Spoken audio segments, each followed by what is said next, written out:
नमस्कार मित्रों, मैं अमर अद्वितीय अपने इस चैनल में आपका स्वागत करता हूं।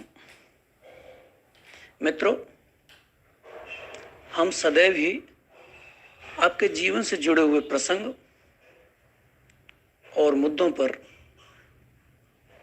अच्छी से अच्छी कहानी और संस्मरण, लेख, निबंध आदि प्रस्तुत करते रहते हैं। इसी क्रम में आज मैं आपको प्रस्तुत कर रहा हूं दो छोटी छोटी कहानियां जो निश्चित ही आपके जीवन में उपयोगी सिद्ध होंगी।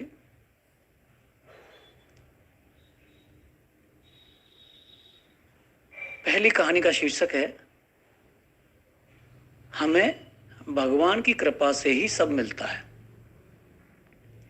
एक राजा था।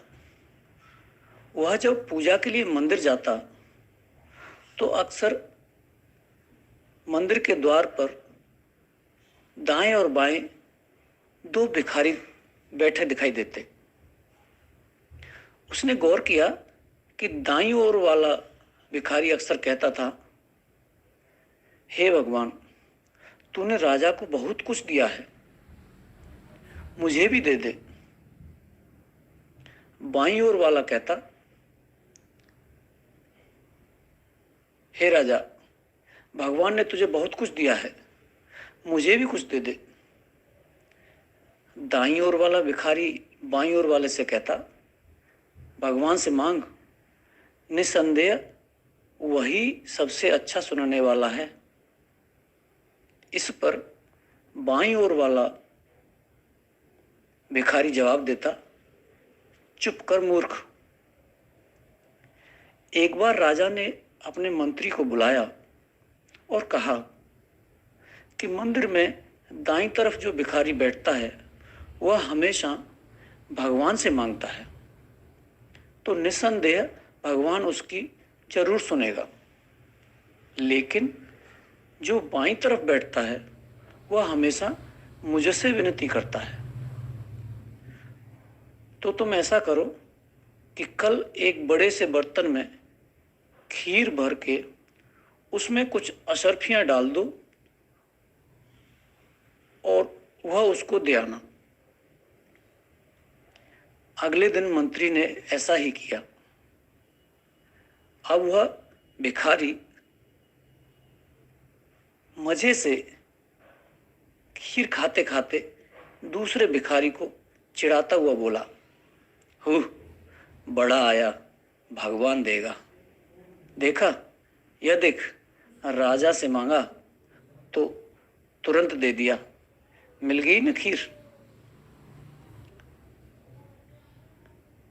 खूब पेट को छिक के खीर खाने के बाद जब उससे शेष खीर न खाई गई तो बची हुई खीर से भरा बर्तन उस भिखारी ने दूसरे भिखारी को दे दिया और दीनता दिखाते हुए कहा, ले पकड़, तू भी खा ले मूर्ख। अगले दिन जब राजा पूजा के लिए मंदिर आया तो देखा कि बाईं तरफ वाला भिखारी तो आज भी वैसे ही बैठा है, भीख मांग रहा है, लेकिन दाईं तरफ वाला गायब है। राजा ने चौंक कर उससे पूछा, क्या तुझे खीर से भरा बर्तन नहीं मिला? भिखारी, जी मिला था, क्या शानदार खीर थी, मैंने जीवन में कभी ऐसी खीर नहीं खाई, खूब पेट भर कर खाई। राजा, फिर? भिखारी, फिर वह जो दूसरा भिखारी यहां बैठता है, मैंने उसको दे दी। मूर्ख हमेशा कहता रहता था, भगवान देगा, भगवान देगा। राजा मुस्कुरा कर बोला, बेशक भगवान ने उसे दे ही दिया। मित्रों, इस कहानी से हमें शिक्षा मिलती है कि इसी तरह हमें भी उस भगवान से ही विनती करनी चाहिए किसी ताकतवर या पदासीन मनुष्य से समक्ष आत्मनिर्भरता दिखाते हुए बहुत ज़्यादा आशा नहीं करनी चाहिए। ईश्वर ही हमें देने वाला है। दुनिया के जीव तो एक जरिया है। सब अपने अपने हिस्से की मालिकगिरी, मुनीमगिरी और दुकानदारी कर रहे हैं। बाकी उसकी मर्जी से ही मिलता है। इसलिए उस कुल मालिक को हमेशा याद रखो जिसके हाथ में सारा व्यापार है। उसकी बंदगी सभी को करनी चाहिए, तब जाकर हमारा परमार्थ और स्वार्थ दोनों बन पाएंगे। मित्रों, अब आगे पढ़ता हूं दूसरी कहानी। इसका शीर्षक है कि श्रम रहित पराश्रित जीवन विकास के द्वार बंद करता है। एक बार महर्षि वेदव्यास ने एक कीड़े को तेजी से भागते हुए देखा।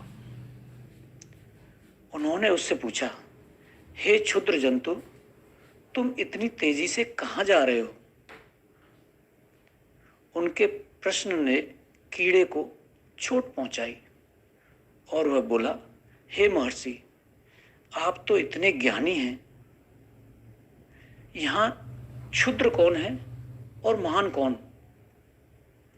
क्या इस प्रश्न और इसके उत्तर की सही सही परिभाषा संभव है? कीड़े की बात ने महर्षि को एक बार के लिए निरुत्तर कर दिया। फिर महर्षि वेदव्यास ने उससे आगे पूछा, अच्छा यह बताओ कि तुम इतनी तेजी से कहां जा रहे हो? तब कीड़े ने कहा, मैं तो अपनी जान बचाने के लिए भाग रहा हूं। देख नहीं रहे पीछे से कितनी तेजी से बैलगाड़ी चली आ रही है? कीड़े के उत्तर ने महर्षि को चौंकाया। वे बोले, तुम तो इस कीट योनि में पड़े हो।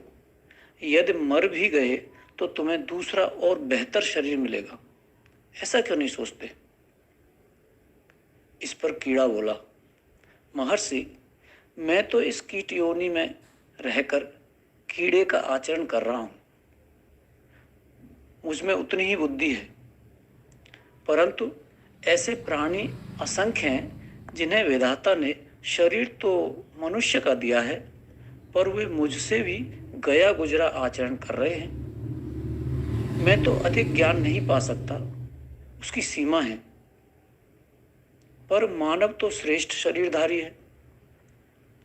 उनमें से ज्यादातर ज्ञान से विमुख होकर कीड़ों की तरह आचरण करते जा रहे हैं। कीड़े की बातों में महर्षि को सत्यता नजर आई। वे पल भर के लिए सोचने लगे कि वाकई जो मानव जीवन पाकर भी देहासक्ति और अहंकार से बंधा है, जो ज्ञान पाने की क्षमता पाकर भी ज्ञान से विमुख है, वह कीड़े से भी बदतर है। महर्षि ने कीड़े से कहा, नन्हे जीव, चलो हम तुम्हारी सहायता कर देते हैं। तुम्हें उस पीछे आने वाली बैलगाड़ी से दूर पहुंचा देता हूं। इस बात पर कीड़ा बोला, किंतु मुनिवर, श्रम रहित पराश्रित जीवन विकास के द्वार बंद कर देता है। कीड़े के कथन ने महर्षि को ज्ञान का नया संदेश दिया। मित्रों, अंतिम पंक्तियों में दिया हुआ संदेश ही इस कहानी का मूलाधार है और सीख है। आपको ये दो छोटी कहानियाँ कैसी लगी? यदि अच्छी लगी तो इन्हें पसंद करें, मित्रों से साझा करें और हमसे जुड़े रहने के लिए हमसे जुड़े रहें। धन्यवाद।